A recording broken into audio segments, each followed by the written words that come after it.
estimate roots.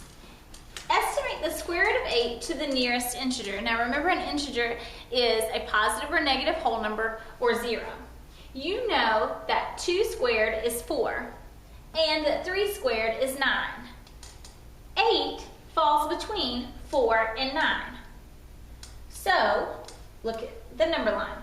Here's the square root of 4 and here's the square root of 9. 8 is going to be in between there. The square root of 8 must be between 2 and 3 because the square root of 4 is 2 and the square root of 9 is 3. So the square root of 8 has to be between 2 and 3. Now we know logically that the square root of 8 is going to be closer to the square root of 9 than it is to the square root of 4. It's 4 places away here and 1 place away here. So the square root of 8 is going to be closer to 3 than it is to 2 because it's closer to the square root of 9 than it is the square root of 4.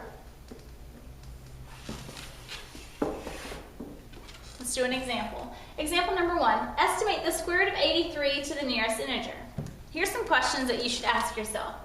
Which perfect squares is 83 between? Now you've memorized a list of perfect squares.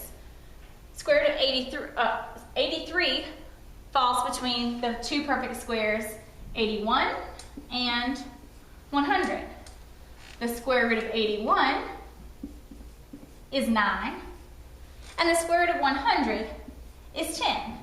So 83 is between 9 and 10.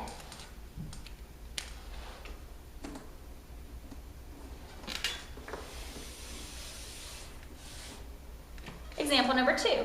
Estimate the cube root of 320 to the nearest integer. Now you have memorized a list of perfect cubes as well. Which perfect cubes is 320 between? Well, 320 is between 216 and 343. The cube root of 216 is 6. And the cube root of 343 is 7. So the cube root of 320 is between 6 and 7.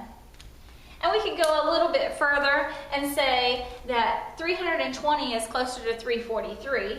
So the cube root of 320 is closer to 7 than it is to 6. So it would be like 6.8 or something close like that.